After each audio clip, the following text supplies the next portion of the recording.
poderíamos começar diferente. O caso Lulinha.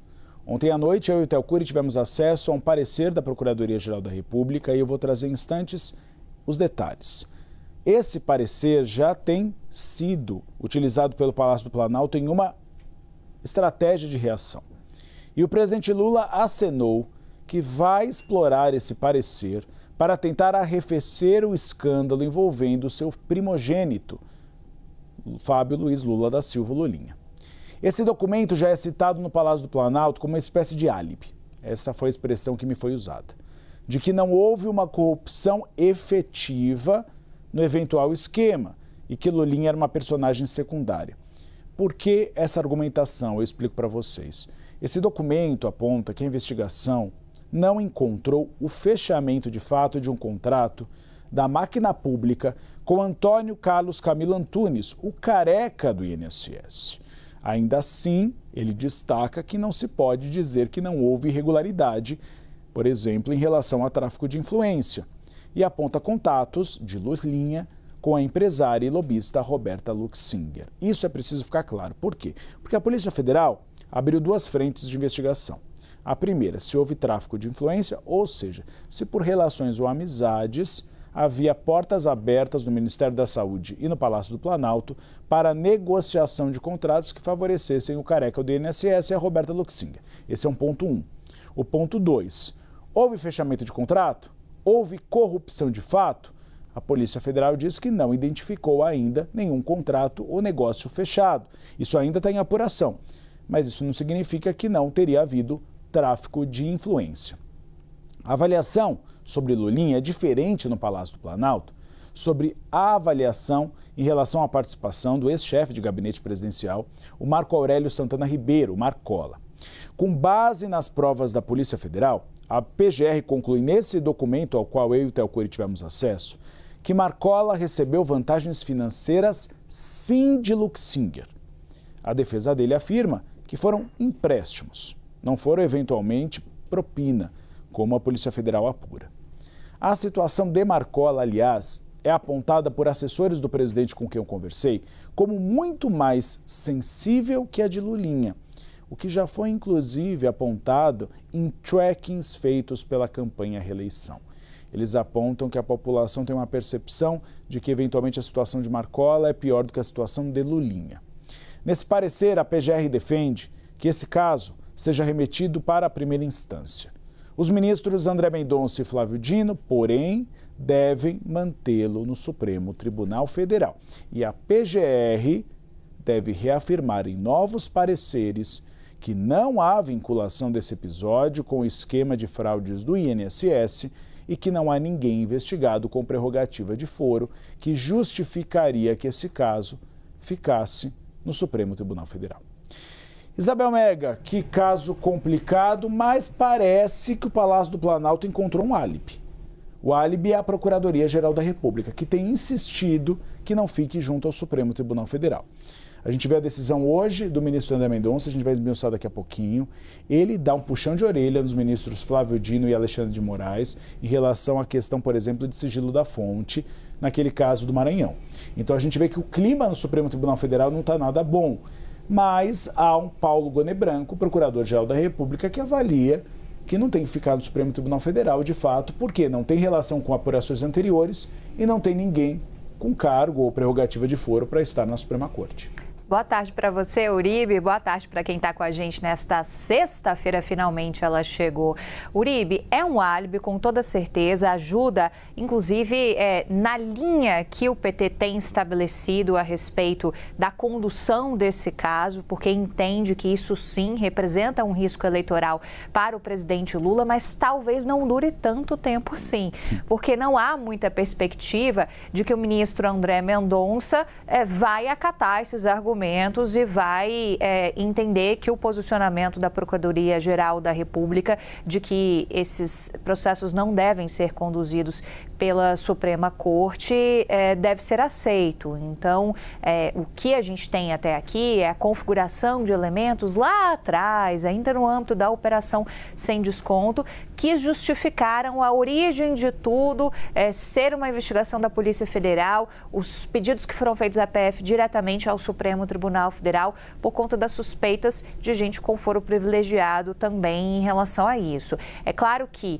o ponto do PT é que você foi criando outros tipos de desdobramentos a respeito das denúncias envolvendo Lulinha. Então, não necessariamente você está mexendo com quem tenha foro privilegiado e não necessariamente a esfera deve ser o próprio Supremo Tribunal Federal. E aí, eles ganham uma opinião de peso, que é da Procuradoria-Geral da República, só que de qualquer jeito, quem vai dar a palavra final é o gabinete do ministro André Mendonça, que não dá muitos indicativos de que vai acatar isso. Então, deve manter como está na condução desses inquéritos a respeito do Lulinha. A gente tem 3 inquéritos, né?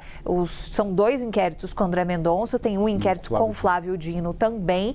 Tem que ver se Flávio Dino teria, eventualmente, uma opinião diferente da opinião que, por enquanto, já vai se esboçando do ministro André Mendonça, mas é um álibi temporário.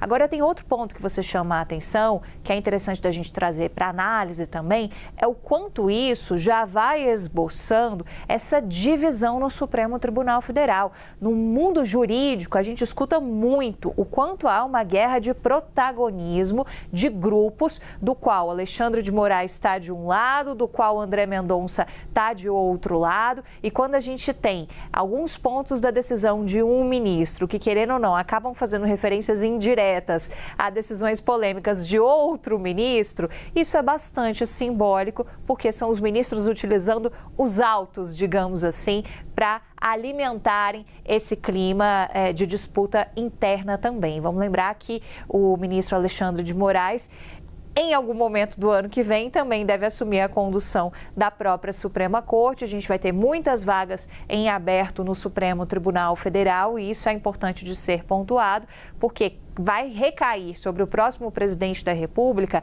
uma responsabilidade enorme de dar o peso para a corte, e esses ministros que vão entrar no lugar dos ministros que vão se aposentar, eles vão ter que se acomodar em relação a essas alas do Supremo Tribunal Federal. Se tinha, por exemplo, muita dúvida sobre Jorge Messias, por mais que seja um ministro indicado pelo presidente Lula, Jorge Messias não contou com a ajuda de Flávio Dino, não contou com a ajuda de Alexandre de Moraes, muito pelo contrário, no bastidor o que se fala que eles estavam ali numa jogada quase que combinada com Davi Alcolumbre, presidente do Senado, porque não viam com bons olhos. E por quê?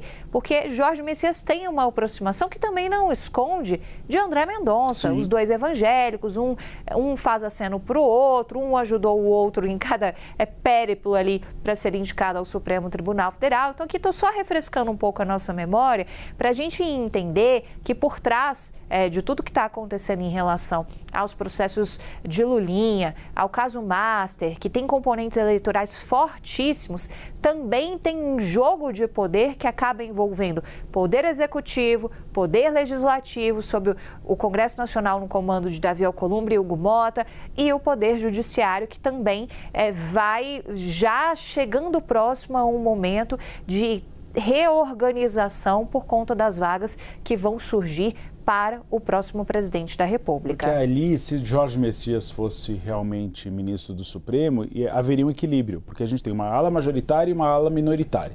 A ala minoritária hoje é Edson Fachin, André Mendonça, Carmen Lúcia e Luiz Fux. Jorge Messias se alinharia a essa área, essa ala, então seriam 5. Do outro lado, a gente tem os outros 5, que são maioria hoje, que são, vamos lá, Gilmar Mendes, Alexandre de Moraes, Cristiano Zanin, Cássio Nunes Marques e José Dias Toffoli. Então, seria ali um desequilíbrio nessa ala majoritária que está dando as cartas no Supremo Tribunal Federal. Tanto é, Bel, que a gente não vê nada da gestão de Edson Fachin, porque Edson Fachin está sendo praticamente boicotado. Ele fica submergido, ele não consegue viabilizar nada. Não consegue apoio para um código de ética, ele vai tocando outras pautas para tentar mostrar um pouco da questão de moralidade do Supremo Tribunal Federal e nada avança. Ele está completamente isolado, talvez com uma mãozinha ali da ministra Carmen Lúcia, que foi a relatora, inclusive, que ele designou para conduzir essa discussão do código de ética, mas apenas. E é desse time de ministros que vão se aposentar em breve, a ministra Carmen Lúcia está no meio também. Então, ele pode ficar ainda mais isolado e também vai ter que se agrupar em algum desses grupinhos, né? É interessante porque eu lembro muito de uma análise do Felipe Ricondo, lá das antigas, que ele falava sobre as ilhas do Supremo Tribunal Federal, né? Os ministros muito isolados, mas o tempo foi passando e hoje a gente vê esse agrupamento de ministros em arquipélagos. Então, digamos assim, a porta do arquipélago está aberta para você verificar como é que vai ser a entrada de novos membros e como é que isso vai ditar o equilíbrio de forças dentro da corte também. Explicando para a nossa audiência, o Felipe Ricondo é um grande jornalista especializado em Supremo Tribunal Federal, atuou por muito tempo no estado de São Paulo, ainda faz análises, tem um livro ótimo chamado Os 11, sobre os 11 ministros do Supremo Tribunal Federal, a gente recomenda até para a nossa audiência. E aí tem dois lados sobre Edson Fachin, tem quem defende Edson Fachin que diz o seguinte, ele está sendo boicotado, e o outro lado diz, ele é muito fraco, ele não tem pulso firme. Então, críticas para todos os lados. Obrigado, Isabel. Eu vou chamar o nosso Theo Cury, porque ele trouxe uma informação extremamente importante hoje de manhã. A Procuradoria-Geral da República avalia recorrer caso se confirme a tendência de o ministro André Mendonça manter as investigações contra o Lulinha no Supremo Tribunal Federal. O Theo Cury traz os detalhes. O recurso da PGR deve pedir que o ministro reavalie sua decisão ou leve o caso para discussão na segunda turma do STF. O colegiado é formado por André Mendonça, Cássio Nunes Marques, Luiz Fux, Gilmar Mendes e Dias Toffoli.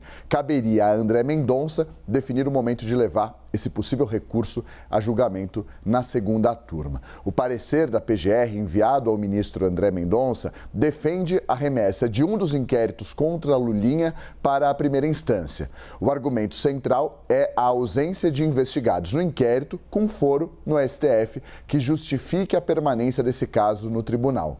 O STF tem a atribuição de processar, entre outras pessoas, presidentes, deputados, senadores, ministros de Estado, ministros do próprio Supremo Tribunal Federal e o Procurador-Geral da República. Outro argumento que fundamenta o parecer da PGR é a ausência de relação dessa investigação com o escândalo do INSS.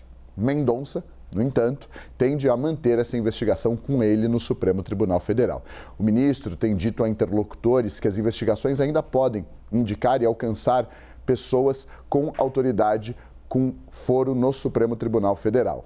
A avaliação no gabinete dele é a de que há uma tentativa de tirá-lo desse caso. A manifestação da PGR incomodou o ministro. Auxiliares de André Mendonça ressaltam que a própria PGR foi a favor, no passado, da distribuição do processo por sorteio no STF, o que representaria, na avaliação dele, uma contradição da Procuradoria.